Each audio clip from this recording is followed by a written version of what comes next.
வணக்கம். லாஸ்ட் ஒரு 3 டேஸ் கொஞ்சம் டைட் ஸ்கெட்யூல் 2026 வொர்க்க கொஞ்சம் மெதுவா ஸ்டார்ட் பண்ணியிருக்கிறோம். ஸோ வீடியோ எதுவுமே போடல. ஸோ இப்போவே 1:15 ஏஎம் ஆயிடுச்சு. சரி அட்லீஸ்ட் கொஞ்சம் ஃபாஸ்ட்டா சார்ட்டையாவது போடுவோன்றதுக்காக அப்படி கிரியேட் பண்ணிட்டுருக்கேன். ஸோ டெக்னிக்கல்ஸ் படி டெய்லி RSI 63.49 இருக்கு. ஸோ மூவிங் ஆவரேஜ் 200, 50, 20, 10 எல்லாத்துக்கும் அபோவ் தான் மார்க்கெட் ட்ரேட் ஆயிட்டிருக்கு. வால்யூம் படி எஃப்ஐஎஸ் ஒரு 1255 க்ரோர்ஸுக்கு விற்றுருக்குறாங்க அண்ட் டிஏஎஸ் ஒரு 3940 க்ரோர்ஸுக்கு பை பண்ணியிருக்கிறாங்க. அண்ட் எஃப்என் ஓப்பன் பொசிஷன் அருமையாக எல்லாம் ஓரளவுக்கு எல்லாருமே எஃப்ஐஎஸ் எல்லாருமே கொஞ்சம் ஷார்ட்டை கம்மி பண்ணிட்டாங்க. அண்ட் பப்ளிக்கும் ஓரளவுக்கு பையை கம்மி பண்ணிட்டாங்க. இன்றைக்கி தான் கொஞ்சம் ஆட் பண்ணியிருக்கிறாங்க. ஸோ 1,48,000 இன்றைக்கி கொஞ்சம் மார்க்கெட் இறங்கினோன்னே கொஞ்சம் ஆட் பண்ணியிருக்காங்க. நேற்று நல்லா ஏறும்போது பப்ளிக் சுத்தமாக ஆல்மோஸ்ட் ஒரு 27,000 கான்ட்ராக்ட் தான் பையில் இருந்திருக்கிறாங்க. ஸோ திரும்ப இன்றைக்கி இறங்கினோன்னே கொஞ்சம் ஆட் பண்ணியிருக்கிறாங்க. அண்ட் ப்ரோவும் பையில் இருக்கிறாங்க. ஸோ 2 பேருமே ஆஸ் ஆஃப் நவ் பையில் இருக்காங்க. ஸோ டெய்லி பேசிஸ் இன்ட்ராடேயில் பார்த்து தான் இதை அடுத்தடுத்த கட்டத்துக்கு எப்படி போகுதுன்னு கணிக்க முடியும். ஏன்னா ப்ரோவும் பையில் இருக்காங்க, பப்ளிக்கும் பையாக இருக்காங்க. பிகாஸ் ப்ரோவும் பப்ளிக்கும் எப்பயுமே எகெயின்ஸ்டாக தான் இருப்பாங்க. விக்ஸு 11.78 இருக்குது. தென் பி ரேஷியோ 22.82. அட்வான்ஸ் இன்னைக்கு 1485, டிக்ளைன் 1597. கிட்டத்தட்ட ஒரு மாதிரி ஒரு சைட்வேஸ் மூவ் மாதிரி தான் இருந்திருக்கும். இதுவும் மார்க்கெட்டும் ஒரு 10 பாயிண்ட்ஸ் தான் அப்பில் முடிஞ்சிருக்கும். ஓகே, ஆஸ்ட்ரோஎட்ஜ் டிஸ்கிரிப்ஷனில் லிங்க் இருக்குது, வேணுன்றவங்க யூஸ் பண்ணிக்கலாம். ஓகே, அக்கௌண்ட் ஹோல்டர்ஸ் இது ஸ்டூடெண்ட் குரூப்பு அது டெய்லி ஐ திங்க் என் டீம் சாகா கான்ட்ரா ட்ரேடிங் யூடியூப்பில் அப்லோட் பண்ணிகிட்ருக்காங்க. ஸோ என்ன ட்ரேட் பண்ணுறோன்னு பார்க்கணுன்னா அதை செக் பண்ணிக்கோங்க. ஓகே, இப்போ நம்ம சார்ட் பார்க்கலாம். Okay, chart all time high இன்றைக்கி ஹிட் ஆகிடுச்சு. எப்போ பார்த்தாலும் ஆல் டைம் ஹிட் ஆகலைன்னு பல பேர் புலம்பலுக்கு அப்புறம் ஹிட் ஆகிருக்கு.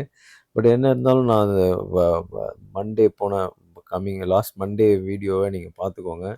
அதில் கிளியராக எக்ஸ்பிளைன் பண்ணியிருப்பேன். பிகாஸ் இந்த இடம் இதுதான் ரெசிஸ்டன்ஸ் லைன் வரைஞ்சிருக்கும். இதுக்கு மேலே ஸ்ட்ராங்கான ஒரு க்ரீன் கேண்டில் வந்துட்டு அதுக்கு அடுத்த கட்டத்துக்கு நகரும் போது நெக்ஸ்ட் இதுக்கு போகும். பட் ஆஸ் ஆஃப் நவ் ஒரு மாதிரி ஒரு நல்ல ஒரு டீசெண்டான ஒரு இடத்துல இருக்குது. பட்டு அடுத்தடுத்த நாள் எப்படி இருக்குன்னு பார்க்கணும். பிகாஸ் இந்த இடத்துல நான் ஏற்கனவே சொல்லியிருக்கேன், இந்த இடத்துல ரொம்ப ஸ்லோவாகக்கூடாதுன்னு சொல்லியிருக்கிறேன்.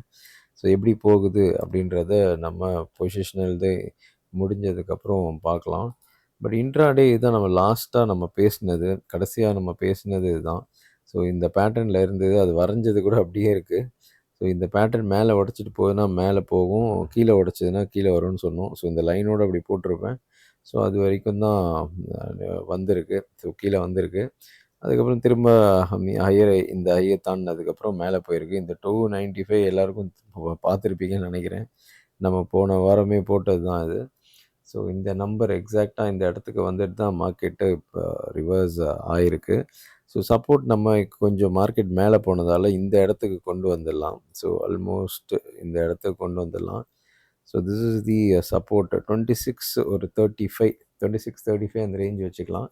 ஸோ இந்த ரேஞ்ச் வந்ததுன்னா கண்டிப்பாக அந்த இடத்துல ஏதாவது ஒரு பையிங் ஃபார்மேஷன் கிடச்சிது அப்படின்னா one can look for a buy opportunity provided இந்த இடத்துக்கு வந்ததுன்னா இது அந்த இந்த சப்போர்ட்டை வச்சு சொல்கிறோம். அதேமாதிரி இந்த இடம் அச்சீவ் ஆகிடுச்சு. ஸோ இப்போ நம்ம இன்னும் கொஞ்சம் மேலே போக வேண்டியது இருக்கும். இப்போ நம்ம என்ன பண்ணலாம், 26 ஒரு 465 அந்த ரேஞ்சு. ஓகே, ஸோ இந்த ரேஞ்ச் வச்சுக்கலாம். ஸோ இதுக்கு இந்த இது ரெண்டுத்தில் ஏதாவது ஒன்று டச் ஆகணும், பார்க்கலாம். இந்த இன்னொரு 4-5 நாள் 4-5 டேஸ் இருக்குது. ரெண்டுத்தில் எது டச் ஆகுதுன்னு பார்க்கலாம். ஸோ இதுதான் இப்போதைக்கு இருக்கிற இந்த வாரத்தோட லெவல்ஸு. அண்ட் மார்க்கெட் எப்படின்னா ஒரு விஷயம் நல்லா புரிஞ்சுக்கோங்க. எப்பயுமே இந்த ஆல் டைம் ஹை இந்த மாதிரி இடத்துக்கு வந்துச்சுன்னா அந்த பர்டிகுலர் இடத்துல வரும்போது வாலட்டிலிட்டி ரொம்ப ஜாஸ்தியாக இருக்கும். அது நீங்கள் கரெக்டாக, அதாவது சடனாக மார்க்கெட் ஃபால் ஆகும், சடனாக மார்க்கெட் ஏறும். அது கொஞ்சம் ஃபாஸ்ட்டாக இருக்கும். அப்போது என்னென்னா நிறைய பேர் இன்கேஸ் நம்ம அந்த பேட்டர்ன் சொல்லிக் கொடுப்போம். இன்றைக்கி கூட கிளியராக இஎன்டின்னு ஒரு பேட்டர்ன் வந்திருக்கும். ஸோ அந்த பேட்டர்ன் தெரிஞ்சவங்க தான் அது பண்ணியிருக்க முடியும். இந்த மாதிரி டேவை அந்த பேட்டர்ன் கரெக்டாக தெரியல அப்படின்னா கொஞ்சம் கஷ்டப்படுவாங்க இன்ட்ராடே ட்ரேட் பண்ணுறது. மொத்தமே 6 பேட்டர்ன் தான் இருக்கு ஆக்சுவலா. இந்த இன்ட்ராடேல. அந்த 6 பேட்டர்ன் தான் ரிப்பீட்டடா வரும். அதுலயும் ஒரு 2 பேட்டர்ன் ரொம்ப ரேர். ஒரு 5% தான் வரும். ஆ மீதி இருக்கிறது தான் வரும். ஒரு ஒரு ஒரு ஒரு 2 பேட்டர்ன் தான் ஆல்மோஸ்ட் ஒரு 60% மார்க்கெட்ல வந்துட்டே இருக்கும். அது இன்னைக்கு வந்த ஒரு பேட்டர்ன் ஆக்சுவலா. 60% பேட்டர்ன் இப்பலாம் இதே மாரி தான் வருது. ஸோ அது தெரிஞ்சா தான் வந்து ப்ராப்பரா பண்ண முடியும். பர்ட்டிகுலர்லி இந்த மாரி ஆல் டைம் ஹைல இருக்கும்போது. இன்னைக்கு என்ன ஆயிருக்குன்னு பாருங்க. ஸோ கிளியரா வந்து market full and full higher ஹைல போயிட்டு இந்த இடம் நீங்க கிளியரா செக் பண்ணலாம். கொஞ்சம் பெருசு பண்ணா உங்களுக்கு இன்னும் கிளியரா புரியும் அது. இந்த இடம் பாருங்க. மார்க்கெட் போயிட்டே இருந்தது. கடைசியா வந்த இது இதுதான். ஓகே. இவ்வளோ தூரம் மேல போயிருக்கு. கரெக்ட்டா ஒரு M formation. Okay. M formation இங்க வந்த பிறகு தான் மார்க்கெட்டு டவுனே ஆயிருக்கு. ஸோ பெர்ஃபெக்ட் எம் பேட்டர்ன் இது. அதில கண்டிப்பா ஒரு நல்ல பிரெட்டி டீசென்ட் ப்ராஃபிட்ஸு இங்க கிடைச்சிருக்கும். அந்த பேட்டர்ன் தெரிஞ்ச யாரெல்லாம் என்கிட்ட கத்துக்கினாங்களோ, அந்த பேட்டர்ன தெரிஞ்சாலே they would have made money here. Okay. இப்போ மார்க்கெட் என்ன ஆயிருக்கு அப்டின்னா, இந்த இடத்துல ஆஸ் ஆஃப் நவ் நல்லா இப்போ கீழ வந்துட்டு, இப்போ இந்த இடத்துல ஒரு சப்போர்ட் இருக்கு. இது 2 விதமா எடுத்துக்கலாம் நம்ம.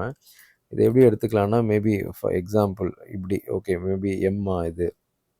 ஓகே. எம்னா கண்டிப்பா அந்த நெக் பிரேக் ஆகணும். நெக் பிரேக் ஆகலன்னா எம்மே கிடையாது. நல்லா தெரிஞ்சுக்கோங்க. இதெல்லாம் வரவே இல்ல. பேட்டர்ன் இந்த மாரி வரலாமா அப்படின்னு நம்ம நெனைக்கிறோம் அவ்வளோதான். நெக் பிரேக் ஆச்சுன்னா ஓகே. திரும்பி இந்த இடத்துக்கு வர்றதுக்கு வாய்ப்பா அமையும் அப்படின்ற மாதிரி இருக்கு. ஆனா இது மட்டும் கிடையாது ஆக்சுவலா நல்லா புரிஞ்சுக்கோங்க. This is not only M. Okay. இப்போ இந்த இந்த இடத்தையும் நீங்க பார்க்கலாம். ஓகே. இப்படி போயிட்டு ஓகே. இப்போ இந்த ஹையர் ஹை கடைசியா இது இப்பதான் ஒரு இப்போ இந்த லோவர் லோ போட்டுட்டு திரும்பி இப்போ ஒரு ஹையர் ஹை.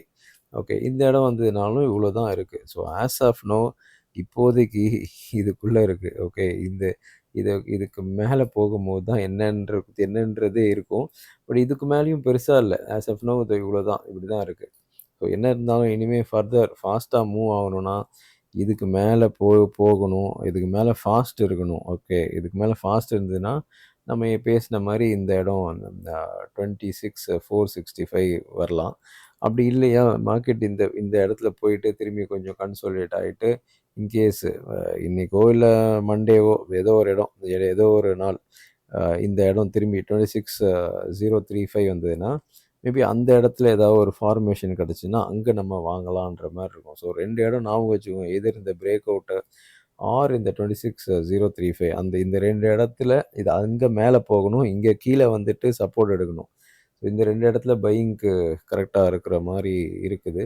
அப்படி இல்லன்னா, ஸோ இந்த மாரி ஓகே இந்த பேட்டர்ன் ஆர் இது பிரேக் ஆச்சுன்னா எம் பேட்டர்ன். இப்படி இவ்வளோதான் ஆக்சுவலா மார்க்கெட்டோட structure as of now it's look like this only. ஆனா ஒரு விஷயத்த நல்லா ஞாபகம் வச்சுக்கோங்க. இன்னைக்கு இல்ல எப்பயுமே ஒரு ஆல் டைம் ஹை அது கிட்ட வரும்போது கொஞ்சம் வாலடைலிட்டி எப்படி இருக்கும்னா, சடன் ஃபால், சடன் அப்பா இருக்கும். பேட்டர்ன் இன்கேஸ் தெரியலனா, பயங்கர கன்ஃப்யூஸ் ஆவீங்க. யூ வில் ஆக்சுவலி எதுக்குடா சடனா இப்படி ஏறுது? எதுக்கு இப்படி இறங்குது? அப்படின்றது புரியாம தவிப்பீங்க ஆக்சுவலா. அது அ நெறைய பேருக்கு இது நடக்கும். பிகாஸ் அந்த ஆல் டைம் ஹை கிட்ட இந்த மாரி ஒரு இருக்கும். பிகாஸ் அந்த ஆல் டைம் ஹைய பிரேக் ஆகி போச்சுன்னா, ஓகே ஒரு கிளியரா நல்ல ஒரு கிரீன் கலர் கேண்டிலோட போம்போது, அடுத்தடுத்த கட்டத்துக்கு நகரும் அப்படின்னு நம்ம பார்க்கலாம். இல்ல அப்படின்னா, இந்த மாரி விஷயங்கள் இருக்கும். ஸோ இன்ட்ராடே ட்ரேடர்ஸ் கண்டிப்பா இந்த டைம்ல விஷயம் தெரிஞ்சுக்கிட்டு பண்றது தான் புத்திசாலித்தனமா இருக்கும். ஸோ டைம் வைஸும் பார்த்தீங்க அப்படின்னா, கிட்டத்தட்ட ஒரு 11லேருந்து ஒரு 11:15 வச்சுக்கலாம். ஓகே. இந்த டைம்ல ஏதாவது ஒரு சான்சஸ் கிடைக்குதான்னு பாருங்க. இல்லன்னா 1:45 அந்த டைம். ஓகே. இந்த 2 டைம்ல ஏதாவது ஒரு சான்சஸ் கிடைக்குதான்னு பாருங்க. அது பேட்டர்னோட ஏதாவது ஒரு பேட்டர்னோட இந்த இடத்துலயோ, இல்ல இந்த இடத்துலயோ ஏதோ ஒரு இடத்துல ஓகே ரிவர்சலுக்கு ஏதாவது கிடைக்குதா? இந்த 2 டைம் குடுத்துருக்கேன். அதுக்குள்ள ஏதாவது கிடைக்குதான்னு பாருங்க. இல்லன்னா விட்டுடுங்க. Because US market is in holiday ஆக்சுவலா. 27த் ஹாலிடே. ஸோ நாளைக்கு நம்ம ஓப்பன் ஆகும்போது யுஎஸ் மார்க்கெட் என்ன ஆச்சு அப்படின்றதெல்லாம் தெரியாது. ஸோ அதனால மேபி இதுக்குள்ள இந்த பார்ட்டுக்குள்ளேயே கூட நாளைக்கு இன்கேஸ் ட்ரேட் கூட ஆயிடலாம். ஆனா, நான் சொன்ன அந்த 2 பாயிண்ட்ட கிளியரா ஞாபகம் வச்சுக்கோங்க. ஆல் டைம் ஹை கிட்ட we need to be careful. Okay proper pattern தெரிஞ்சு தான் பண்ணணும் 1. அண்ட் 2வது விஷயம் இந்த டைமிங் நான் சொல்லியிருக்கிறேன் அப்படின்னா, இந்த டைமிங் கிட்ட ஏதாவது ஒரு ரிவர்சல் வருதான்னு பாருங்க. வந்ததுன்னா ட்ரேட் எடுங்க. எதுவும் ரிவர்சல் வரல அப்படின்னா விட்டுடுங்க. உங்களுக்கு தெரிஞ்சது ரிவர்சல் ஓகே இது கரெக்ட்டா இருக்கு அப்படின்னா எடுங்க. இல்லன்னா இத விட்டுடுங்க. So this is actually my trading plan for tomorrow. இதுதான் என்னுடைய ட்ரேடிங் பிளான். பார்க்கலாம் அடுத்தடுத்த கட்டத்துக்கு மார்க்கெட் எப்படி வருதா? இல்ல திரும்பவும் இந்த இடத்துக்குள்ள சுத்துதா? அப்படின்றத செக் பண்ணலாம். Thank you so much. திரும்ப இன்னொரு வீடியோல உங்கள சந்திக்கிறேன். நன்றி.